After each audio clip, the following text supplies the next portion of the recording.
Je m'appelle Alexandro Bolognesi et je suis en charge de l'agriculture digitale pour la Federonacoma, une entité italienne, et je suis ravi d'être ici pour parler d'un sujet chaud en termes de robotique agricole. Il s'agit de réglementation, standardisation, bref, ces sujets-là. Alors le marché de la robotique agricole, on en a déjà parlé. C'est un marché qui croît assez rapidement. On était à 6 milliards en 2022. C'était surtout des machines de traite, des machines liées à l'élevage. Et l'idée, c'est que ce montant devrait doubler à quelques 12 milliards de dollars d'ici 2025. Et la partie machinerie agricole augmente très très vite et devrait sans doute bientôt représenter 50% du marché mondial. Et donc il y a de nouvelles questions qui se posent, notamment pour les fabricants et les agriculteurs. Alors si on commence avec les agriculteurs, je dirais que ces agriculteurs, ils achètent un robot, tout premier robot, ils doivent l'intégrer à leur ferme, et puis ces robots doivent travailler à côté d'autres machines plus conventionnelles, peut-être d'autres robots, d'autres fabricants, et puis avec des humains, et puis ils doivent fonctionner avec le terme qu'on utilise maintenant, c'est l'interopérabilité. Voilà, ils doivent fonctionner avec d'autres systèmes. Et ça devient un petit peu problématique parce que de nombreux robots agricoles eh bien, ils fonctionnent dans un environnement fermé. Et bon, on peut le comprendre du point de vue du fabricant, parce qu'il y a un flou juridique et donc on n'a aucune sécurité sur les standards, même s'il y a certains standards qui existent. Par conséquent, pour des raisons de sûreté, on a un environnement fermé qui gêne un petit peu cette intégration. Pourtant, les agriculteurs appellent de leur vœu cette interopérabilité. Mais alors, il ne s'agit pas que d'intégration et de sécurité de ces machines. Il y a d'autres aspects en robotique agricole qui nous impacteront à l'avenir. Des sujets tels que la cybersécurité, par exemple, ou la réglementation qui arrive dans différents pays sur l'intelligence artificielle. Tous ces sujets feront l'objet de nos discussions du jour avec nos invités. J'aimerais vous présenter nos panélistes. Je commence avec Monsieur Kurt Blades qui travaille donc pour l'Association des fabricants d'équipements en Amérique du Nord. Souhaitons la bienvenue à Monsieur Blades, Kurt Blades. Voilà, on se réchauffe comme ça. Nous avons également Andrew Oliver avec nous, qui est président de la Fondation pour l'industrie électronique agricole. Monsieur Christophe Tissier, conseiller technique à la CEMA, l'Association européenne des fabricants de machines-outils agricoles. Et merci de souhaiter la bienvenue à Monsieur Yoshiyuki Kawase, qui travaille pour l'Institut de recherche agricole sur les machines autonomes. Soyez les bienvenus. Et puis, à distance, si nous avons la bonne connexion, bonjour et bienvenue à Monsieur Rohan Rainbow, directeur de Crop Protection Australia. Merci d'être avec nous à distance. Bien, alors je vais commencer avec une première question, qui sera, pourriez-vous vous présenter afin que nous sachions un petit peu plus avec qui nous sommes. Donc on va commencer avec Monsieur Blades, Kurt Blades. Quand on parle de ce marché en pleine croissance où les robots sont déployés, et c'est le cas dans le monde entier. Et le problème n'est pas tellement de les faire fonctionner en Europe ou aux États-Unis, non. Toutes ces industries qui se déplacent vers la robotique et à quel niveau ces industries et ces industriels coopèrent-ils et comment font-ils pour travailler comme un seul homme, j'allais dire, afin de permettre l'émergence de ce nouveau marché? Merci pour cette question et merci de me donner l'opportunité de vous parler. Alors, la question est de l'importance de la coopération. Pourquoi faut-il collaborer eh bien, écoutez, s'il y a un message qui doit ressortir très clair de toute cette conversation, c'est qu'il est impératif que nous nous organisions et que nous nous entendions sur des standards, sur des réglementations dans le monde entier. Un certain nombre d'entreprises dans la robotique, aiment bien, vous savez, faire leurs petits trucs de leur côté. Et puis c'est super pour les startups. Mais très rapidement, il faut constater que, d'ailleurs, on en a parlé dans le panel différent. Il faut peut-être parfois faire face à la disparition de certaines marques et ça c'est pas bon pour les utilisateurs et donc très rapidement il faudra se mettre d'accord sur un certain nombre de standards et afin qu'il y ait une pertinence mondiale c'est très important dans l'industrie agricole. Mais je dois dire qu'on a des discussions similaires dans d'autres secteurs. On parle d'agriculture ici, mais un robot qui laboure pourrait peut-être être utilisé dans une mine ou pourrait être utilisé dans la construction. Enfin bref. Et ça, ça rend la chose un peu compliquée, mais quand même plus intéressante. Et donc nous, aux États-Unis, je travaille donc pour une association de fabricants et nous sommes présents dans le secteur également des équipementiers et ce sont des sujets qui sont très importants et l'on comprend l'importance de la standardisation afin de parler la même langue. Et en plus, il faut savoir pourquoi on fait les choses et il faut faire les choses pour les bonnes raisons. Alors effectivement, on fait les choses parce qu'on est passionné, mais peut-être qu'il faut également répondre à des aspirations un petit peu plus hautes et qui seraient par exemple de laisser cette planète dans un meilleur état que quand nous sommes arrivés dedans. Donc ce que vous êtes en train de dire, c'est que donc il faut travailler peut-être avec les autres industries pour avoir plus de poids face aux législateurs. Absolument. Garder un œil finalement sur ce qui se passe dans les autres industries, parce que parfois ça a du sens d'essayer de consolider les points de vue, et parfois non. Mais effectivement, je pense qu'il y a un intérêt à s'allier de manière à avoir plus de poids. Il y aurait peut-être aussi d'autres avantages, au-delà d'avoir une voix plus résonante, si vous voulez. Et c'est vrai que d'un point de vue normalisation, je trouve que ça donne évidemment plus de poids à notre message.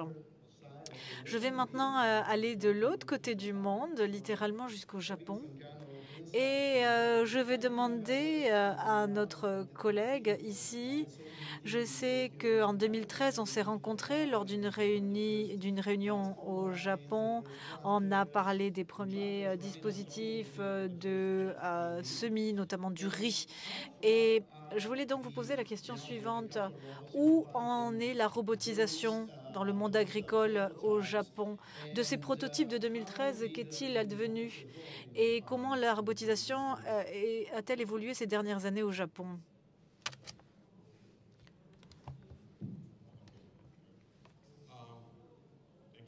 Merci. Merci de m'avoir invité. Merci d'être aussi associé à cette réflexion dans le cadre de l'atelier. Tout d'abord, je vais vous dire ce que je fais. Je fais partie de l'Institut d'agriculture mécanisée. Dans cet institut, nous faisons de la recherche, du développement et aussi nous faisons des tests d'unité. On fait aussi de la certification d'unité de pilotage. Et nous sommes le seul institut au Japon qui teste et certifie la machinerie agricole sur le territoire. Comme on l'a vu, comme vous venez de le dire, effectivement, vous avez vu quand vous êtes venu au Japon des prototypes de tracteurs autonomes, des prototypes de dispositifs de semis. Aujourd'hui, les machines sont commercialisées. Nous avons des tracteurs robots qui sont vendus, des dispositifs qui permettent de transplanter les plants de riz. Et notre institut de certification mène aussi les tests de sécurité. Nous certifions les transplanteurs de plants de riz, les tracteurs robots. Et l'année dernière, nous avons mis sur pied un groupe de tests pour les installations, les infrastructures qui sont utilisées pour le séchage du riz.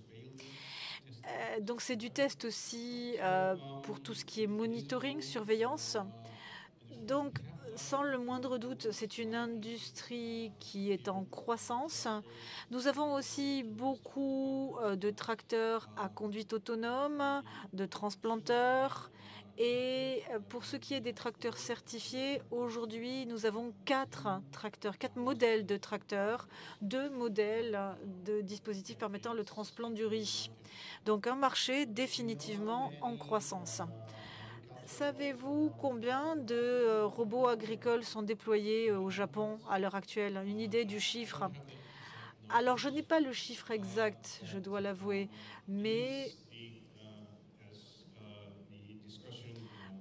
toujours en relation avec la discussion de du premier atelier, on en est bien sûr au stade d'introduction de ces machines. Le gouvernement, par chance, a mis sur pied un projet pour aider, subventionner les agriculteurs ou les industriels qui vont commencer une exploitation avec de la robotique. Donc il y a des subventions, il y a un volontarisme de l'État et les exploitants, les agricultures utilisent de plus en plus ces robots. Et nous en avons aussi un certain nombre qui sont prêts à faire un retour d'expérience, à nous communiquer des données, et en particulier des données qui sont intéressantes pour leurs collègues agriculteurs, à savoir depuis qu'ils ont des robots, comment s'est développé leur chiffre d'affaires, etc. Donc à l'heure actuelle, nous avons un certain nombre de projets au Japon, un peu partout au Japon, pas uniquement sur les tracteurs robots, mais aussi sur des dispositifs de ce qu'on appelle l'agriculture intelligente. On va revenir en Europe, si vous le voulez bien. Et je vais parler maintenant avec Monsieur Tissier de la CEMA, qui représente bien, je pense, l'industrie auprès de la Commission, du Parlement, du Conseil, pour tous les aspects réglementaires. Et on le sait, il y a un certain nombre de réglementations qui sont en cours d'élaboration et qui vont avoir un impact sur, ici, cette étoile montante de la robotique agricole. Est-ce que vous pouvez nous dire, Monsieur Tissier, qu'est-ce qui nous attend dans les prochains mois et années? Bonjour à tous. Effectivement, le programme de travail de la Commission européenne, d'ailleurs la Commission européenne va se voir renouvelée en juin par le jeu des élections. Mais donc le programme de travail de la Commission va essentiellement porter sur l'élaboration de nouvelles réglementations autour de l'intelligence artificielle, de l'autonomie, de l'Internet des objets, de la data de manière générale, de la résilience. Et on va se concentrer sur 3 réglementations. La première, c'est celle autour de ce qu'on appelle la machinerie, notamment la machinerie agricole. En fait, c'est la révision d'un texte déjà existant, qui est déjà en application. Donc, les machines ayant une unité d'alimentation autonome avec des instruments qui sont conçus pour exécuter une tâche particulière. Et je donne cette définition parce que les tracteurs n'entrent pas dans le cadre de la réglementation portant sur la machinerie. C'est important parce qu'aujourd'hui, on n'a pas d'exigence technique quant aux tracteurs autonomes. Ce n'est pas décrit dans les textes. D'où la grande question qui se pose. Qu'est-ce qu'un tracteur autonome? Et est-ce que l'on doit avoir un reflet de la législation qui s'applique aux tracteurs et la législation qui s'applique à la machinerie. Est-ce que les deux doivent être un reflet exact l'un de l'autre? La réglementation remonte à juin 2023 sur la machinerie. Elle oblige les fabricants et elle sera contraignante à partir de janvier 2027. Et quel est le changement par rapport à la directive précédente? Eh bien, ça couvre la cybersécurité, l'autonomie, la protection contre la corruption. Et il y a aussi certaines clauses, la notion d'intégration de l'intelligence artificielle, de modules d'ailleurs d'intelligence artificielle, qui auront aussi une implication en matière de sécurité. Il y a eu beaucoup de discussions pour éviter d'utiliser le terme intelligence artificielle dans cette réglementation sur la machinerie. Et donc, on a essayé autant que possible de formuler sans utiliser le terme IA. Donc, ça reste très théorique, mais on parle de systèmes évoluant de manière 100% ou partiellement autonome. L'idée, en fait, de cette formulation quand même fort alambiquée, c'est de faire en sorte que la réglementation ne soit pas trop contraignante, pas trop restrictive. On veut limiter autant que possible la quantité de validation qui va être nécessaire pour certifier ces équipements. Ce que je veux dire par là, c'est que le terme donc self-evolving en anglais, c'est-à-dire auto-opéré, en utilisant cela, on évite d'avoir besoin d'une certification par une tierce partie, c'est-à-dire un organisme notifié. Et ça fait une grosse différence par rapport à d'autres machineries. Ça simplifie la validation et ça permet d'être dans une auto-certification. En général, pour un robot agricole, la validation se fait par le fabricant lui-même. C'est ce qu'on appelle l'auto-certification, l'auto-validation. C'est-à-dire que le fabricant prépare un dossier technique, va faire une analyse des risques, et l'analyse des risques est incluse dans ce dossier technique. Alors, j'ai fait une petite boucle et je vais faire le lien avec la deuxième réglementation que j'ai déjà mentionnée. C'est la réglementation autour de l'intelligence artificielle. Et ça, c'est au programme aussi de la Commission. Alors, pourquoi c'est important? Pourquoi on a essayé de ne pas trop parler d'intelligence artificielle dans la formulation sur la machinerie? C'est parce qu'il existe une réglementation européenne qui devrait être publiée normalement à la moitié de l'année, c'est-à-dire fin du premier semestre. Et dans cette réglementation, on va introduire la notion de risque associé à l'IA à haut risque. Et avec cette IA à haut risque, il faut vérifier d'autres aspects. Par exemple, la transparence du comportement de l'IA. On doit permettre l'enregistrement automatique des données. On doit aussi inclure des mesures de protection contre des attaques extérieures. Et on doit aussi s'assurer qu'en cas de cyberattaque, le comportement du système reposant sur l'IA ne sera pas touché. Donc tous ces aspects additionnels doivent être pris en compte au cas où donc un module d'IA serait ajouté à une machinerie. La troisième réglementation, c'est ce qu'on appelle la réglementation sur la cyber-résilience. Ça va couvrir aussi tout ce qui est cybersécurité. La publication est attendue là aussi pour la fin du premier semestre. Et cette réglementation vise à couvrir toutes les vulnérabilités, qu'elles soient par des influences externes, voulues ou non voulues, et donc s'assurer que le produit va se comporter correctement. C'est une réglementation importante qui aura un impact majeur sur la machinerie.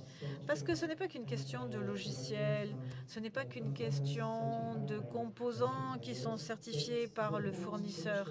Il faudra que toute la structure, que toute l'architecture de la machine soit vérifier, revérifier, afin de s'assurer qu'il y ait une bonne conformité. Alors merci, Monsieur Tissier. Donc, ça ne clarifie pas forcément les choses, en fait. Notre situation, elle ne va pas devenir plus claire, mais au contraire, encore plus réglementée demain. Donc, on voit donc ce qui se passe au niveau réglementaire. Vous avez porté un éclairage, mais avant que le robot ne puisse venir dans le champ, donc il y a un certain nombre d'obstacles à franchir. Et après, il faut penser à ce scénario de l'agriculteur qui sera à la télé, qui sera chez lui regardant la télé, et de temps en temps, il regardera son smartphone et il verra ce que fait le robot dans le champ. C'est peut-être une utopie, non, ce scénario? Cependant, je sais qu'il y a des normes qui pourraient aider à rendre ce scénario réel. Cependant, les robots aujourd'hui, les robots d'autres machines travaillent avec un isobus notamment. Et donc, je voudrais savoir, Monsieur Oliver, d'abord, j'aimerais que vous nous parliez de ce que vous faites chez AEF. Et je voudrais que vous nous parliez des facteurs clés, à votre sens, des facteurs clés de la réussite de la robotique dans l'agriculture. Alors, merci beaucoup, Alessio. Je suis ici dans le sens où je représente l'AEF.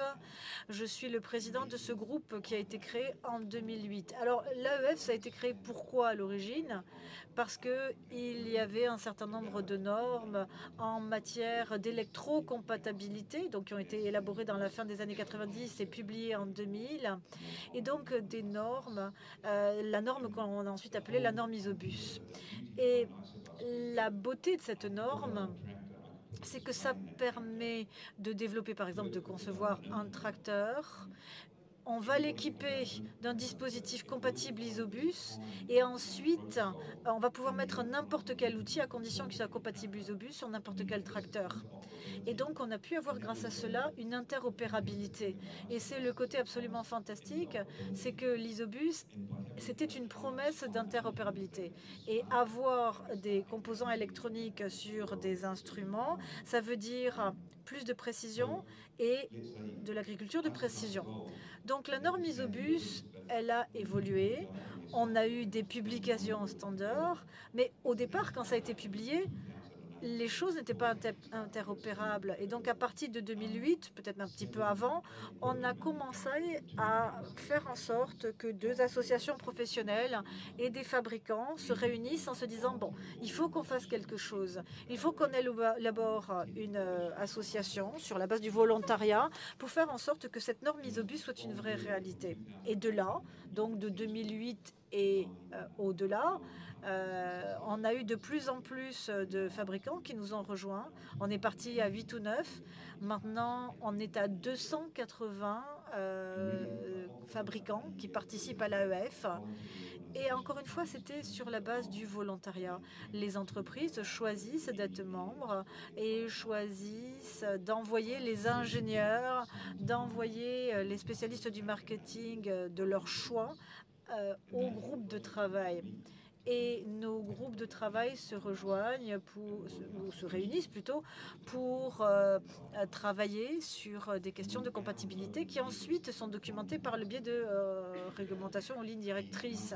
Et au fil du temps, on se rend compte que le nombre de dispositifs compatibles Isobus a vraiment augmenté de manière exponentielle. Ceci grâce au travail de l'AEF, mais aussi, je pense, c'est la prise de conscience des acteurs qui se sont bien rendus compte que cette norme était vraiment très importante. Permettez l'interopérabilité des différentes flottes. Aujourd'hui, on a tous des flottes dites mixtes. C'est quelque chose qui peut être moins une réalité aux États-Unis. Parfois, ça fonctionne, parfois ça ne fonctionne pas, mais c'est vrai que vous avez moins d'hétérogénéité. Tandis qu'en Europe, l'hétérogénéité, c'est vraiment la norme. Et c'est vrai que les normes de compatibilité, ça veut dire qu'on peut recourir à des tierces parties, à des produits par des fabricants tiers. Donc, grâce à Isobus, on a l'interopérabilité, c'est vertueux. Et quand on parle de l'utopie, donc de cet exploitant chez lui qui profite de sa famille et qui jette un coup d'œil sur son smartphone, c'est une belle idée. Mais sans interopérabilité, ça va rester de l'ordre de l'utopie, ça ne va pas se produire. Donc, on a parlé des flottes mixtes. Si on se projette demain, il y aura toujours des flottes mixtes, mais des flottes mixtes de différents types. Il y aura des flottes mixtes dans le sens où on aura des dispositifs avec opérateurs et des dispositifs sans opérateurs. Donc la mixité, ça ne sera pas forcément la mixité des marques, mais la mixité du type de fonctionnement. Et du point de vue exploitant, il ne va pas tout d'un coup se mettre à jeter tout son équipement et avoir une flotte 100% autonome. Non, petit à petit, il va acquérir certains outils ou certains robots pour faciliter son travail. Donc on va avoir une cohabitation entre des machines avec opérateurs et sans. Et il va falloir s'y habituer. Sinon, alors on est finalement sur deux chemins différents, un peu parallèles, mais qui sont quand même différents. Je voudrais maintenant revenir à l'aspect réglementaire. Et puis, on reparlera de l'interopérabilité dans un instant. Et je voudrais poser une question à Monsieur Rainbow. Et puis, j'aurai encore quelques diapos. Peut-être que d'ailleurs, vous avez préparé d'ailleurs quelques supports puisque vous êtes à distance. Donc, on a parlé de la situation, on a parlé des points de vue, des perspectives de différents représentants de différents pays. Et je voudrais voir un petit peu, justement, donnez-nous la température de la situation ici en Australie, enfin chez vous en Australie. Quelle est votre vision? La robotique, ça en est où? Alors, merci beaucoup, Alessio. En Australie, nous n'avons pas d'action réglementaire particulière. En général, tout ce qui est réglementation, on s'inspire de ce qui existe déjà en matière de santé et de sécurité. Donc, on n'a pas une réglementation particulière pour l'agriculture et la robotisation agricole. Et on a une présentation qui, en fait, on a une approche plutôt qualitative et on essaie en fait de naviguer dans cet environnement qui n'est pas réglementé. Cependant, on a quand même beaucoup de chance parce qu'on est expérimenté dans l'utilisation de la robotique dans d'autres industries. Et on a notamment une industrie minière qui est l'une des plus, qui recourt le plus à cette robotisation. Et on peut vraiment s'inspirer de ce qu'ils ont fait. Et d'ailleurs, le gouvernement appuie totalement cette approche. Et le fait de pouvoir faire une traduction de cette réglementation à l'agriculture. Je vais peut-être d'ailleurs partager mon écran pour que l'on voit un petit peu. Excusez-moi, j'ai mal compris la question. Est-ce que je peux présenter? Est-ce que je peux? Ou peut-être un petit peu plus tard, vers la fin, ça sera peut-être plus facile. On vous donnera effectivement la parole et vous pourrez présenter. Je voulais simplement vous permettre de vous présenter et c'était une question vraiment préliminaire. Je vous laisserai la parole à la fin pour que vous fassiez une présentation, ça ne vous ennuie pas. Voilà, c'était juste pour vous présenter. Donc, merci beaucoup pour ces premiers mots qui, effectivement, apportent un éclairage. Je vais revenir à Monsieur Blaise, le point de vue nord-américain. Donc, on a entendu qu'en Europe, évidemment, l'impact de la robotique, c'est l'impact sur la sécurité humaine et cybersécurité. Et je voulais vous demander, vous concernant, en Amérique du Nord, qu'est-ce qui manque en termes réglementaires et à quoi s'attendre? Alors, merci pour la question. En Amérique du Nord, l'environnement réglementaire En Amérique du Nord, en tout cas, c'est très très différent de l'environnement européen, à de nombreux égards. Et probablement, nous avons quelque chose d'un peu plus similaire à ce que vient d'évoquer M. Rainbow en Australie. Alors, il y a des défis, bien sûr. Évidemment, le législateur n'a pas autant la main lourde qu'ici en Europe, à bien des égards, mais ça ne veut pas dire pour autant qu'il n'y ait pas des besoins. Nous voulons tous la même chose, nous sommes tous sur le marché. Et puis aussi, parfois, on vient en Europe et on sait qu'on doit s'adapter à la réglementation européenne et que ce que l'on a élaboré pour les États-Unis ne va pas s'appliquer par défaut à l'Europe. Donc ici, en quelque sorte, ce sont les règles du jeu dans lequel nous opérons. Vous avez posé un certain nombre de choses posé un certain nombre de questions. La cybersécurité, les questions de sécurité humaine. Je pense que ce à quoi on doit prêter attention en particulier, c'est qu'il y a des tentatives de réglementation de ce marché émergent, mais ce ne sont pas les acteurs habituels. Je vais vous donner un exemple. Aux États-Unis, dans l'État de Californie, la réglementation autour des véhicules autonomes n'est pas encore aboutie dans cet État particulier parce que l'organe réglementaire et celui qui d'ailleurs est l'interlocuteur de la réglementation agricole, ils n'ont pas l'habitude de devoir gérer la notion d'interopérabilité, la notion d'efficience, la notion de risque. Eux, ce qu'ils ont l'habitude de réglementer, c'est des choses qui ont trait aux relations avec les syndicats et aux relations avec les employés. Donc, les interlocuteurs qui deviennent les nôtres sont des interlocuteurs inhabituels, ce qui nous ramène au point précédent. Je pense qu'il est important de travailler ensemble parce que les ennemis, pour ainsi dire, ne sont pas ici dans la salle. Ce sont des gens qui vraiment n'ont rien à voir avec notre industrie et je pense qu'il faut leur parler d'une voix unie si on veut faire avancer notre cause.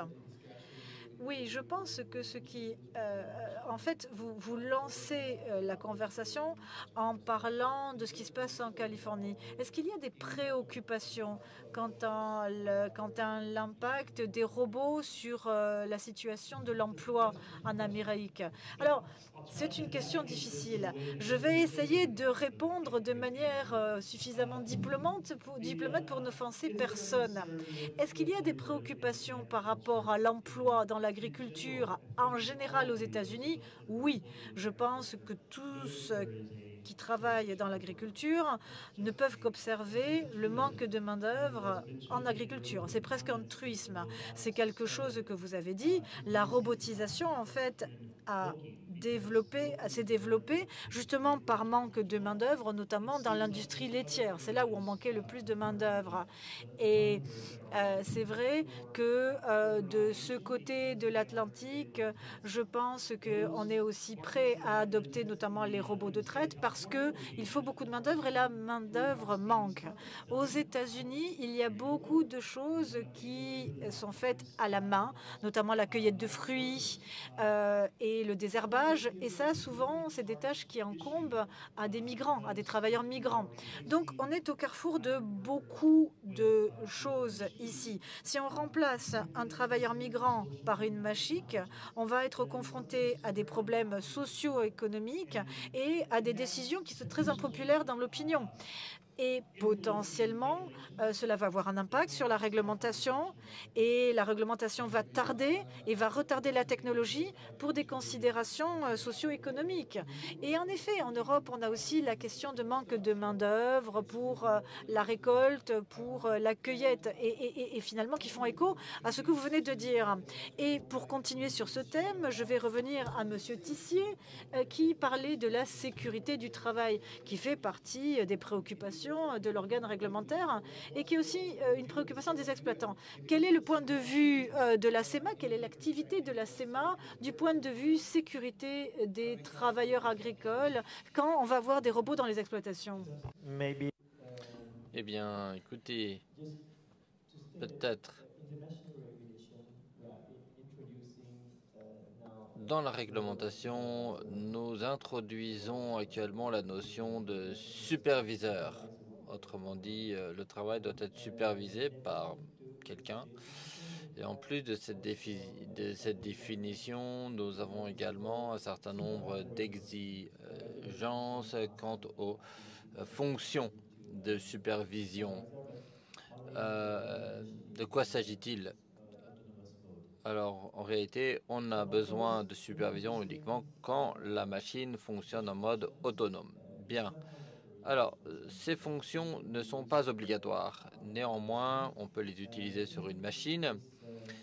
Et quand on introduit cette fonction et quand on introduit ce mot, superviseur, eh bien, cela a un impact sur le chantier. Alors, de notre côté, concernant le déploiement de ces machines, nous avons initié des discussions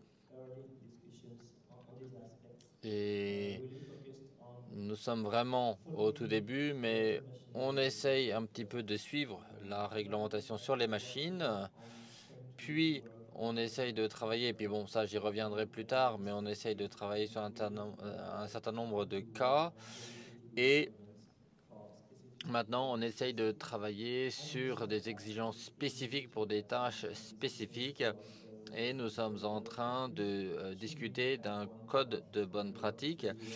Nous faut-il en adopter un pour l'Europe? Est-ce qu'il est bon d'avoir ce type de code comme on peut les voir en Australie ou au Royaume-Uni?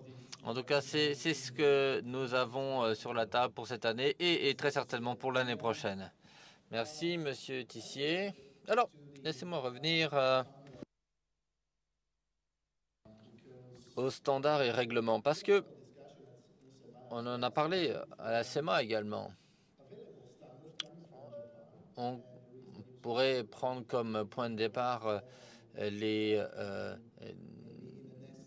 standards qui existent déjà au Japon et puis peut-être la réglementation 1789 qui arrive et qui devrait arriver dans les mois à venir.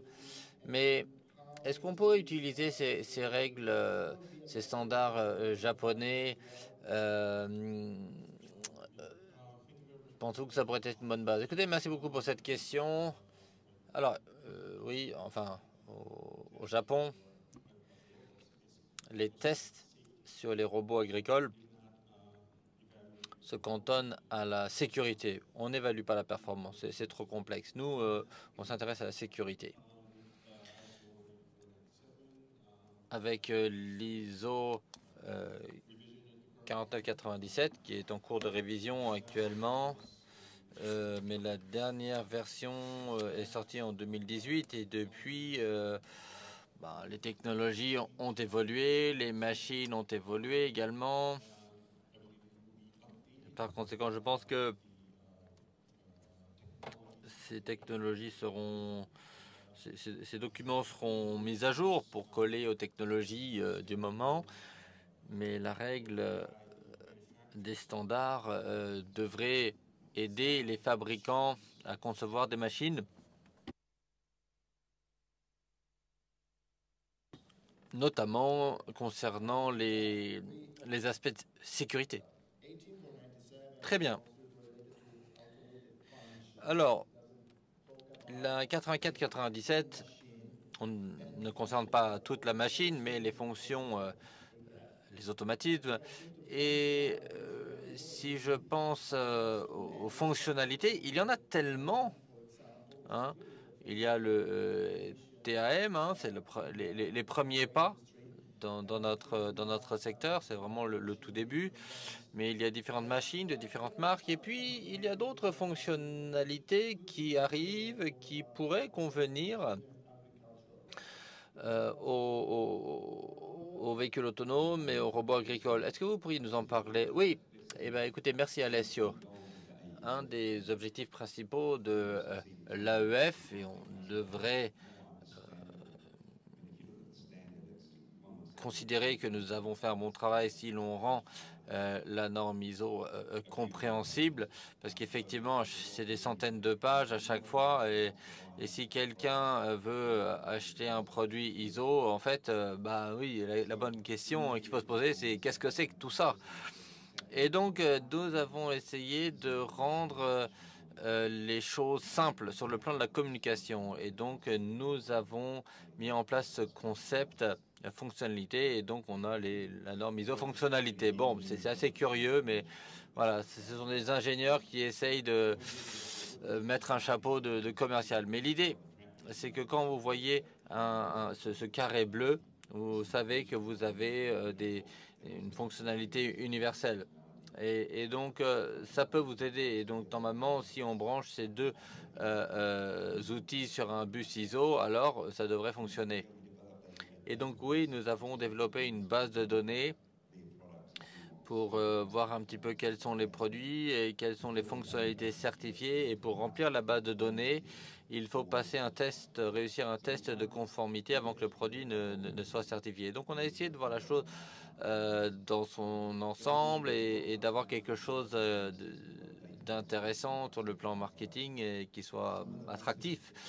Et parmi les dernières fonctionnalités que l'on a sur le bus ISO, il y a le TEM, le système de management du tracteur. Et effectivement, c'est ce qui permet de contrôler les fonctions des tracteurs. Mais le problème avec la classe 3, c'est que tout le monde sortait des solutions sous brevet. Et donc, il fallait comprendre un petit peu qu'est-ce que l'on peut certifier afin que, ma foi, un système d'un fabricant puisse être compatible avec un système d'un autre fabricant. Et c'était ça la difficulté. Il y a des dizaines de produits qui existent et donc on a travaillé sur ces questions afin de pouvoir contrôler automatiquement la vitesse, le système hydraulique du tracteur. Enfin bref, c'est un pas vers l'autonomie. L'autre chose avec le TIM, c'est qu'on a néanmoins besoin d'un opérateur, parce qu'avec le TIM, on part du principe qu'il y a un opérateur, quelqu'un dans la cabine. Alors, à l'avenir, effectivement, si l'on doit changer cela, il faut qu'on passe vers une génération de TIM sans opérateur, ou peut-être que l'opérateur sera dans un bureau, ou au café, ou au bar, ou peu importe là où il aime travailler. Et quand on y réfléchit, quand on réfléchit aux fonctionnalités, on pense à l'évolution du team qui pourrait être utilisé de façon autonome. Et puis il y a d'autres équipes qui travaillent sur des éléments qui seront utiles dans l'autonomie. On a un groupe qui travaille sur le bus ISO haute vitesse et on pourrait peut-être avoir un Ethernet commun. Et donc on parle d'un bus qui va 4000 fois plus vite que l'ISOBUS actuel qui est basé sur le bus CAN. Et quand on pense à 4000 fois plus vite, imaginez la quantité d'informations qui pourrait passer, tout ce que l'on peut faire. Donc c'est avec cette équipe de bus ISO haute vitesse, on travaille sur, si vous voulez, un standard de communication de machines qui travaille dans le même domaine, mais qui pourrait venir de fabricants différents. Et donc, on a également une équipe qui travaille sur la communication sans fil. Et parmi dans ces équipes, il y a un groupe qui travaille, bien sûr, sur les véhicules autonomes. Et le scénario facile ici, c'est bien sûr la partie combinée. Alors, on a une équipe qui travaille sur les solutions caméras numériques. Et pour les applications autonomes, bien sûr, on a besoin d'énormément de capteurs, de caméras. Et donc, cette équipe caméra numérique, effectivement, essaye de voir quelles sont les meilleures solutions de standardisation de ces caméras. Et puis, il y a encore une autre équipe qui est l'équipe qui s'appelle Egan. Et avec Egan, alors on sait très bien que on arrive à faire coopérer les fabricants sur la question de l'interopérabilité dans les champs, mais il y a ce besoin énorme d'organiser l'interopérabilité des clouds, des nuages. Et donc Eigen, ça sera une façon standard de permettre aux clouds de se connecter. Et un petit peu comme ce que l'on a avec les bus aujourd'hui, avec Eigen, il faut être un partenaire certifié, il faut réussir un test de conformité pour son club avec des API reconnus, et ensuite toute autre personne certifiée pourra travailler avec vous. Et donc quand on pense à la situation de l'autonomie, eh bien finalement on aura besoin de logiciels pour contrôler la flotte, et par conséquent on aura besoin que des logiciels entrent et sortent de ce cloud. De fabricants existants. Et donc Eigen, c'est une autre de ces activités sur lesquelles nous travaillons dans le cadre de l'AEF. Bien, bah écoutez, effectivement, il semblerait que pas mal ce Pulse est constitué de nombreuses pièces qui permettront aux agriculteurs finalement d'imaginer l'utilisation de ces véhicules autonomes en autonomie. Alors, avant que nous quittions la salle, j'aimerais quand même me tourner vers vous, Monsieur Blade.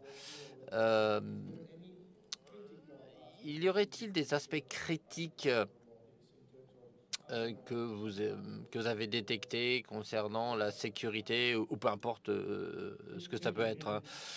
Alors, écoutez, merci. Alors, je vais essayer de...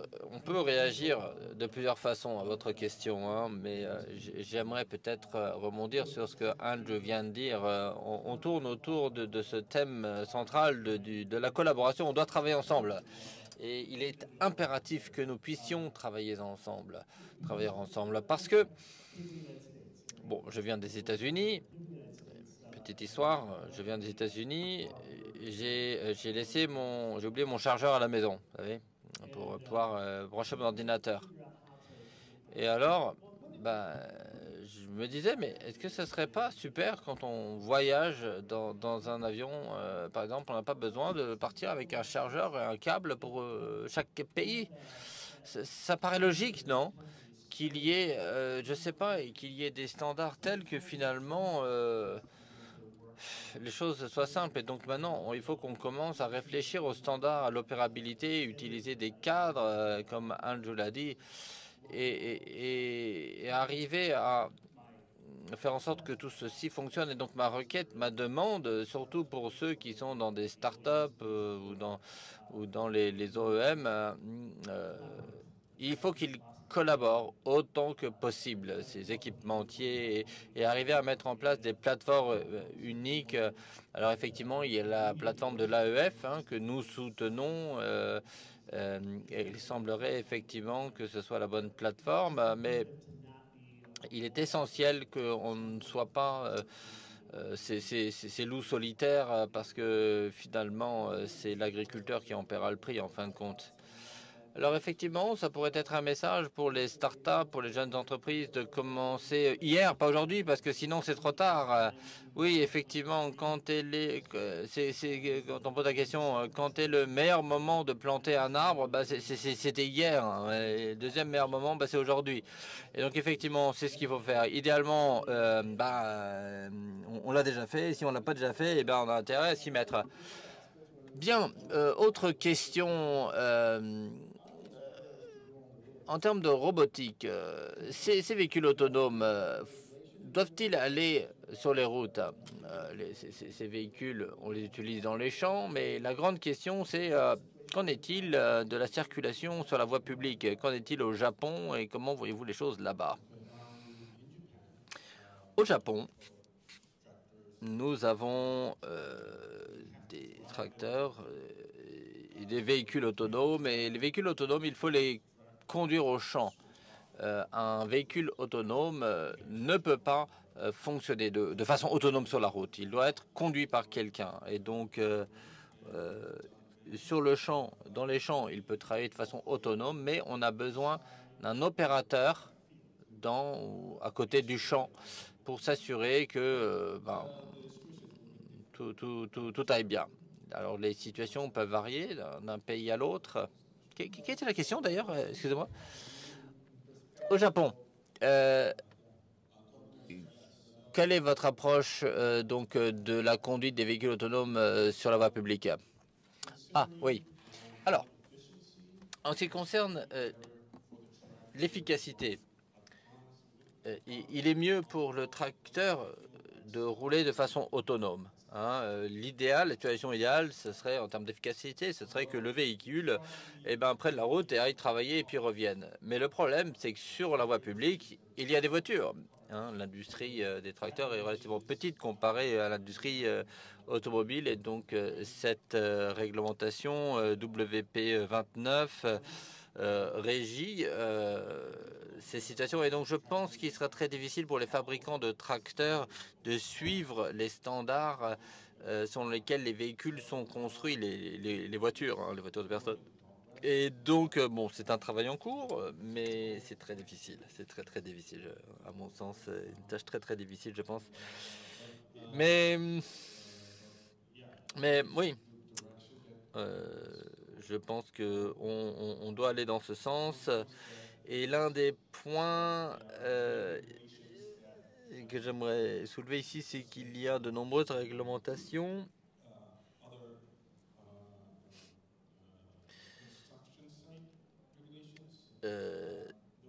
et il y a un certain nombre de réglementations sur les chantiers qui correspondent aux chantiers et peut-être qu'on pourrait adopter ces standards-là.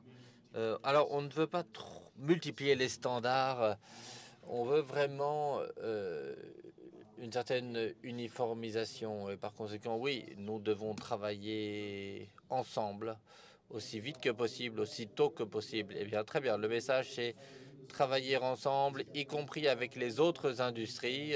Voilà un petit peu ce qui ressort de cette discussion. Dernière question pour Monsieur Tissier.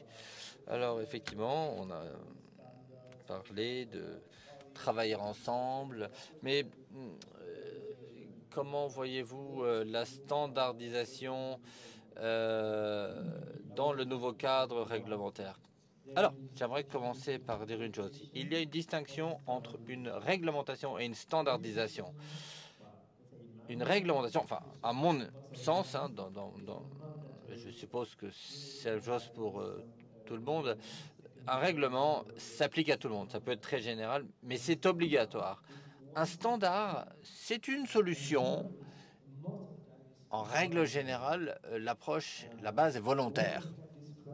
Et donc, ce que nous avons décrit ici, c'est que nous devons nous retrouver en conformité avec plusieurs réglementations. Donc, si un fabricant veut vendre sur plusieurs marchés, alors il doit être au fait de ces différentes réglementations. Et notre travail, c'est d'utiliser des standards pour avoir une solution commune qui puisse, ma foi, permettre d'être en conformité à toutes ces réglementations. Donc les standards, la standardisation est une façon de répondre à la multiplication des réglementations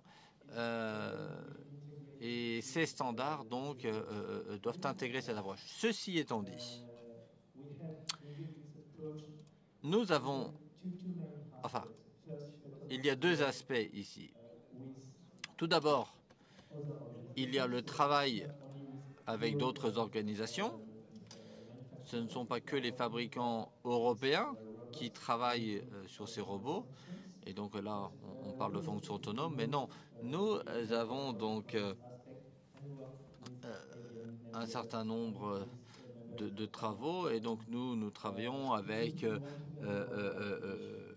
d'autres associations parce que nous voulons une solution mondiale pour les standards de sécurité qui nous ont menés à l'ISO. Mais effectivement, nous insistons sur les besoins de sécurité, pas tellement sur les besoins de l'interopérabilité, parce qu'on sait que l'AEF travaille sur l'interopérabilité. Donc nous, on veut vraiment se concentrer sur l'aspect sécuritaire.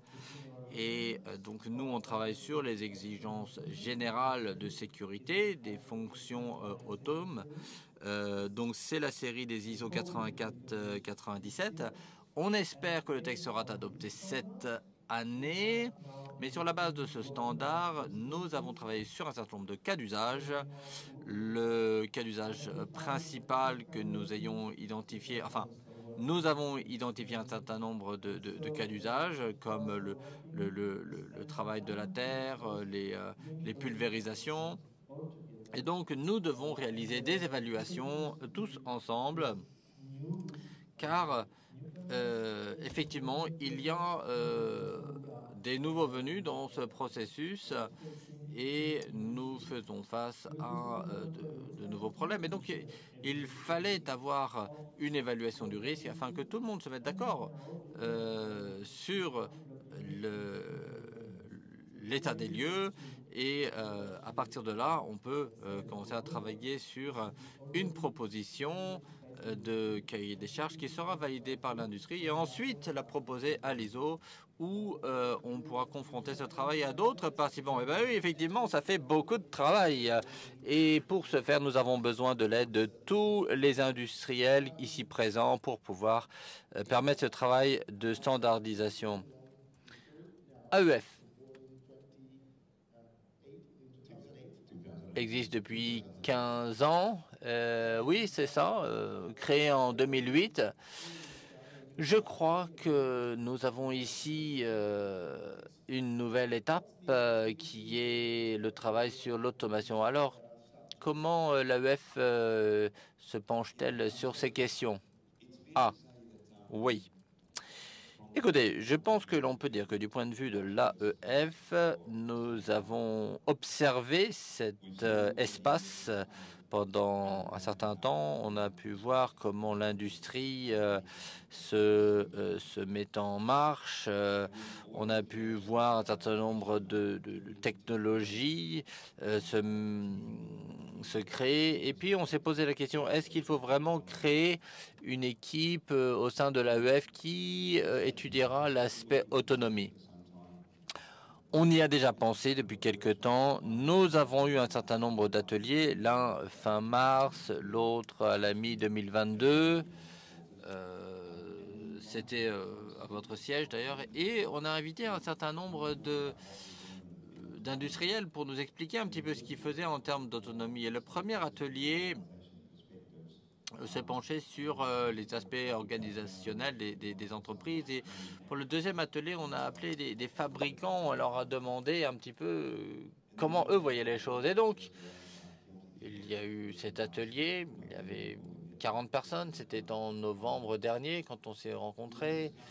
Et on a eu cette discussion. Et on est arrivé à la conclusion que oui, il y a un besoin. AEF doit faire quelque chose, devrait faire quelque chose. Il y avait des sujets comme l'environnement autonome qui devrait être standardisé. Et puis, il y a d'autres domaines que l'on doit laisser parce que comme ça, tout le monde pourra avoir sa propre approche de l'écosystème. Et donc, on a décidé de monter une nouvelle équipe. Je suis navré, on n'est pas très inventif, mais ça s'appellera le comité d'aperçu de l'automatisation, de l'autonomie, pardon, mais on s'attend à avoir une réunion de lancement dans un mois. D'ici 1 ou 2 mois, on devrait inviter toutes les entreprises membres de l'AEF à participer à cet atelier. Et l'idée de cette équipe, c'est, ma foi, de se pencher sur les différentes interfaces. Une fois que ça sera documenté, et on espère que pourra le faire, on devrait pouvoir décider de ce qui mérite la standardisation et de ce qu'il faut laisser. Une fois qu'on aura établi quelles sont les interfaces qui devront être standardisées, alors évidemment, on a toutes ces autres équipes de projet qui travaillent activement au sein de l'AEF et par conséquent, l'objectif de ce groupe, si ça c'est une interface qu'on doit standardiser, avons-nous une équipe à qui nous pouvons confier cette activité ou faut-il faire quelque chose d'autre? Et donc l'idée ici, c'est d'avoir cette vision d'ensemble, considérer les interfaces qui doivent être standardisées et si quelque chose existe au sein d'AEF ou s'il faut monter une nouvelle équipe. Et effectivement, on doit faire évoluer les véhicules autonomes. Nous avons une équipe qui travaille sur les véhicules autonomes déjà, mais en fin de compte, on s'est dit que à la vitesse de l'AEF, oui, il faut faire quelque chose. On va monter cette équipe et d'ici 1 à 2 mois, il y aura une réunion, une invitation pour participer à ce comité de surveillance sur les interfaces pour véhicules autonomes. Voilà, bien sûr, dans la mesure où vous êtes membre AEF, attendez-vous à recevoir cette invitation par email. Ça devrait être à la mi-mars, je suppose mars. Oui, mi-mars, vous devriez recevoir cette invitation à participer. Alors, il faut bien se souvenir comment fonctionne l'AEF. On a quantité d'entreprises membres avec des ingénieurs, des responsables produits, et ils dédient du temps sur la base du volontariat à l'AEF, donc à cette volonté d'interopérabilité. Donc, c'est la raison pour laquelle aussi cela prend du temps. Mais je pense que ça sera fascinant de voir comment les choses évoluent. Et quand on regarde d'ailleurs les membres de cette conversation aujourd'hui, on est tous dans la même industrie, dans le même espace, pour ainsi dire. Et on essaie de voir comment on peut tous contribuer sans empiéter sur les prérogatives des uns ou des autres. Et je pense que si on est dans cet état d'esprit de collaboration, on avancera dans la bonne direction ensemble. Et c'est super. Et justement, pour aller dans cette direction, nous allons enfin pouvoir donner la parole à Monsieur Rainbow. Merci d'avoir attendu. Nous allons partager votre présentation et ça va nous donner un aperçu certainement plus en profondeur de ce qui se passe en Australie. Alors, on voit la présentation. Vous avez la parole. Est-ce que vous voyez clairement ce qu'il y a à l'écran? Alors, merci encore une fois.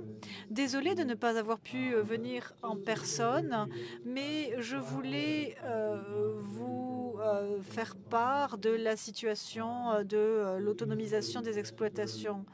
Le marché australien est très proactif, que ce soit au niveau de la réglementation que de la fabrication.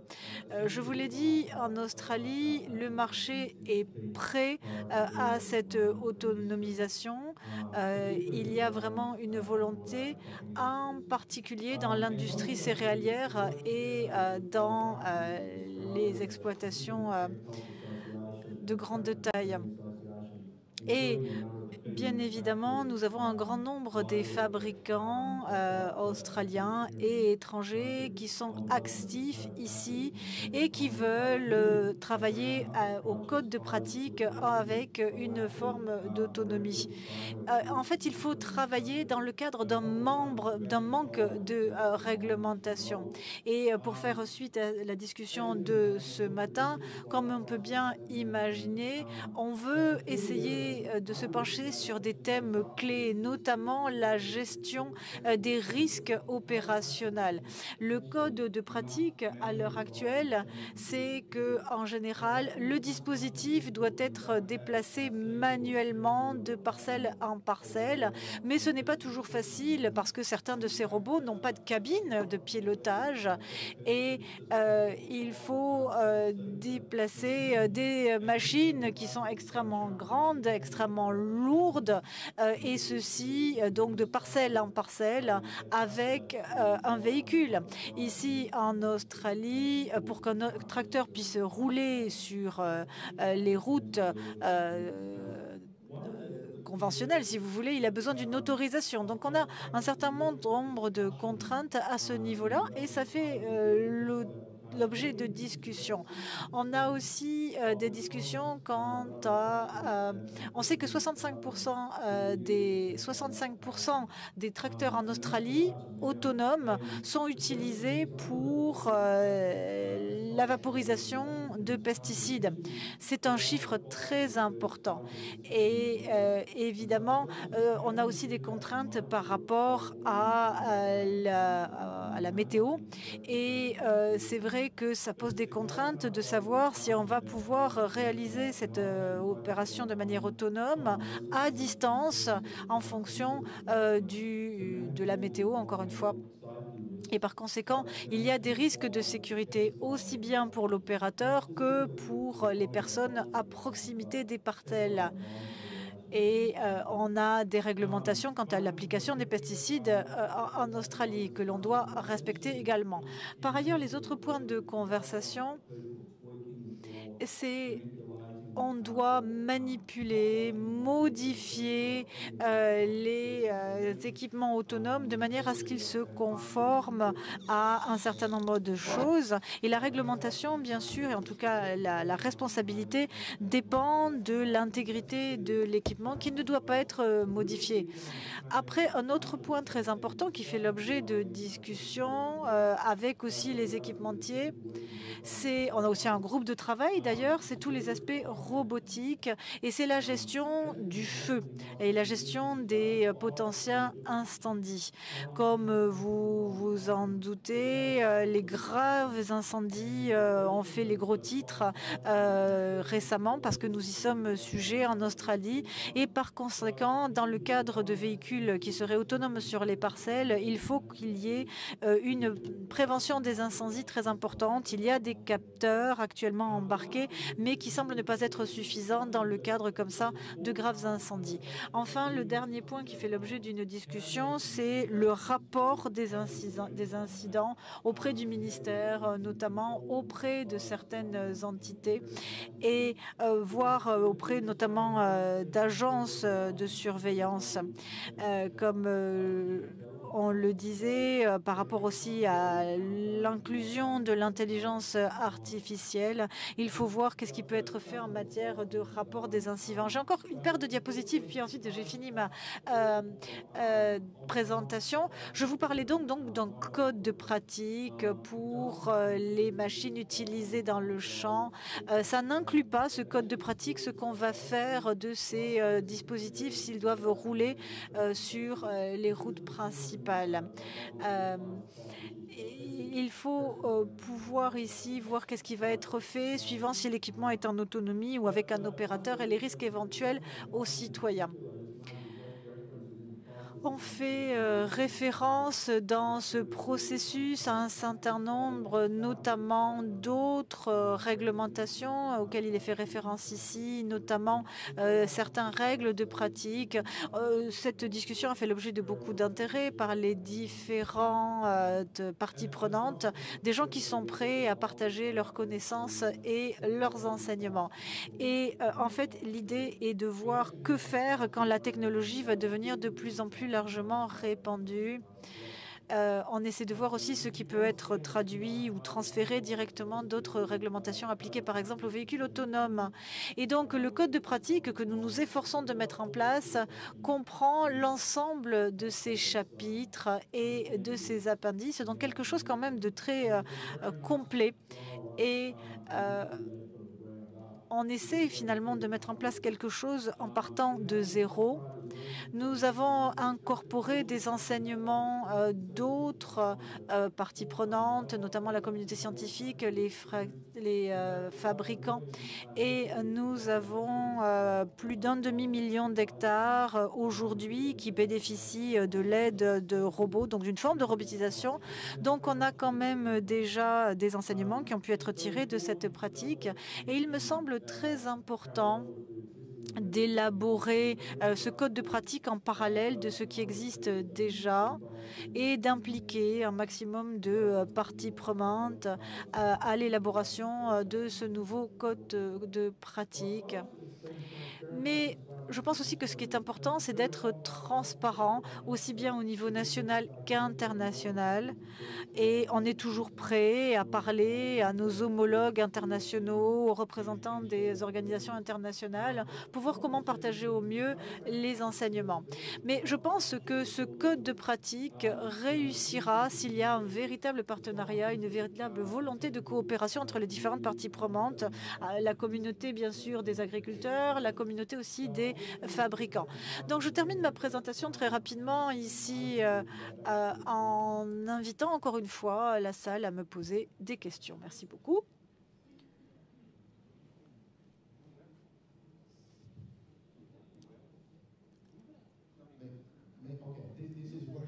Oui, ça fonctionne sans problème. Merci beaucoup. Merci, Monsieur Rainbow. Il y a un microphone qui va circuler, donc j'ai été très intéressée par les présentations. Je pense qu'on va maintenant donner la parole au public. Donc on va donner ce micro pour que tout le monde puisse librement s'exprimer. Y a-t-il des questions? Oui, une question, deux questions.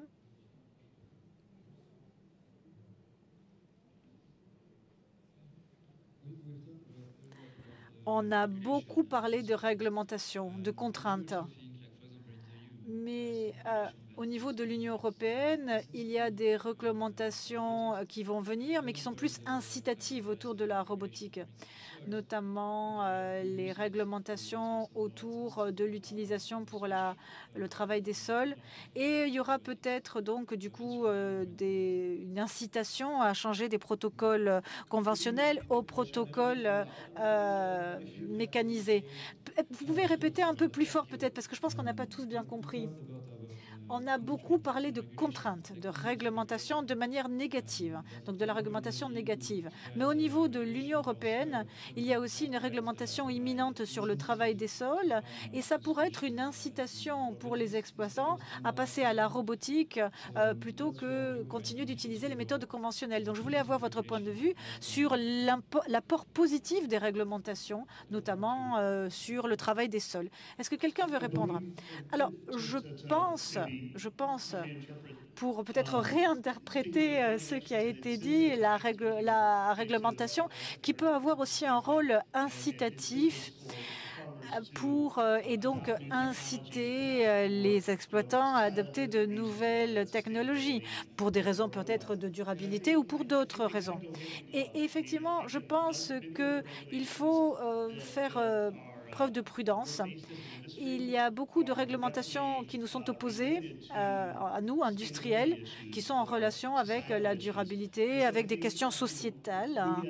Et nous, à l'AEM, donc en Amérique du Nord, nous sommes vraiment des avocats de l'approche suivante. Quand il y a une réglementation qui impose un investissement, qui impose de changer les choses, il faut que ce volet contrainte soit assorti d'un volet incitatif. Et ça rebondit d'ailleurs sur ce qui a été dit précédemment. Voir comment l'équipement autonome a un rôle en matière de durabilité. Et malgré tout, on a bien dit précédemment que ce n'était pas l'argument qui faisait acheter les exploitants. Donc je pense qu'il faut continuer d'en parler. C'est vrai que l'incitation, c'est probablement sauver la planète, etc. C'est très très bien et les exploitants doivent pouvoir en profiter. Mais dans l'intervalle, on voudrait pouvoir tirer parti des avancées technologiques qui font en sorte que les exploitations vont être plus rentables. Et c'est ça la première incitation. Vous savez, les réglementations que nous avons mentionnées s'appliquent à l'équipement. Et peut-être que l'on donne une image négative avec l'organe réglementaire qui est uniquement négatif. Non, en fait, on veut que la réglementation soit juste. On veut qu'il y ait la sécurité des opérateurs. Et surtout, ce que l'on veut éviter, c'est que la réglementation soit tellement restrictive qu'il y ait trop de charges administratives, d'une part, côté fabricant, et aussi que les contraintes soient telles que l'innovation soit freinée. Ça, c'est ce qu'on veut vraiment éviter à tout prix. Et c'est aussi la raison pour laquelle, parfois, la manière dont j'ai présenté les choses peut être semblée trop négative. Mais certaines des propositions qui sont sur la table, quand on a eu une discussion, par exemple, sur la réglementation autour des machineries, des machines, elles étaient très contraignantes, ces réglementations, pour les fabricants. Et donc, on s'est efforcé de trouver un bon équilibre. Et c'est probablement aussi pourquoi on avait autant de parties prenantes impliquées. L'industrie, bien sûr, mais aussi des États membres, mais aussi on avait des représentants des usagers. Et donc, il a fallu essayer de trouver le bon équilibre. Et au bout du compte, on pense que la réglementation sur la machinerie est un bon reflet de cette recherche d'équilibre avec un résultat qui est équilibré. Alors, il ne reste plus de temps, malheureusement. Et donc, il ne me reste qu'à remercier Monsieur Green, Monsieur Rainbow, Monsieur Tissier, Monsieur Kawase, Monsieur Blade. Merci d'avoir été là, de nous avoir fait part de vos points de vue.